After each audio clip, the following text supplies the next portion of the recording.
A typical Monday evening for Scott Forsyth usually involves heavy tools and hard work, but he wouldn't have it any other way. Building trails is not always easy, but for this mountain bike enthusiast, it is truly a labor of love. I've always been an advocate of trail building and people taking responsibility for having trails.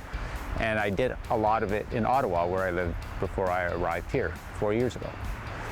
And historically, in Rossland, there's been one or maybe two annual trail days a year. So one day a year, one chance for people to come out and participate and get involved. And I wanted to create an opportunity where people had more chance to come out, experience building trail, and then experience riding trails that they built.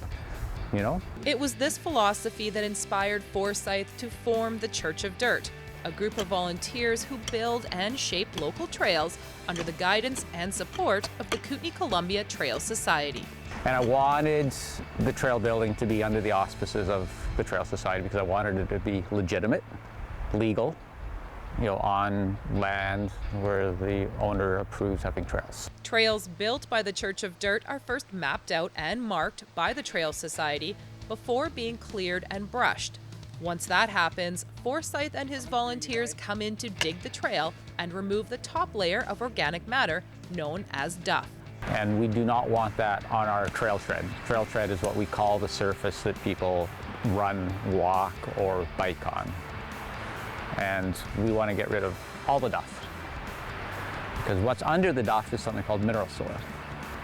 And it's really nice. That's the trail tread that we've got here. And what happens with it is that once it gets wet and compacted, it sets up a little bit. So that's our primary objective. And in his 30 years of biking and building trails, Forsyth has learned that having volunteers work on the trails really is what brings a trail to life.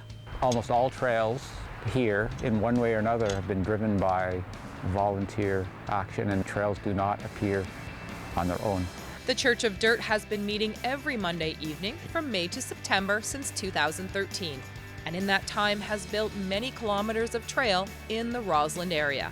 It's slow, but having said that, I think it's remarkable how much gets built by the Church of Dirt. People coming out for a few hours once a week. It's pretty remarkable, really.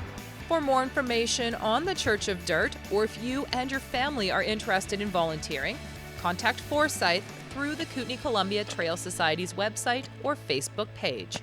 For Go in Rossland, I'm Christina Krichkowski.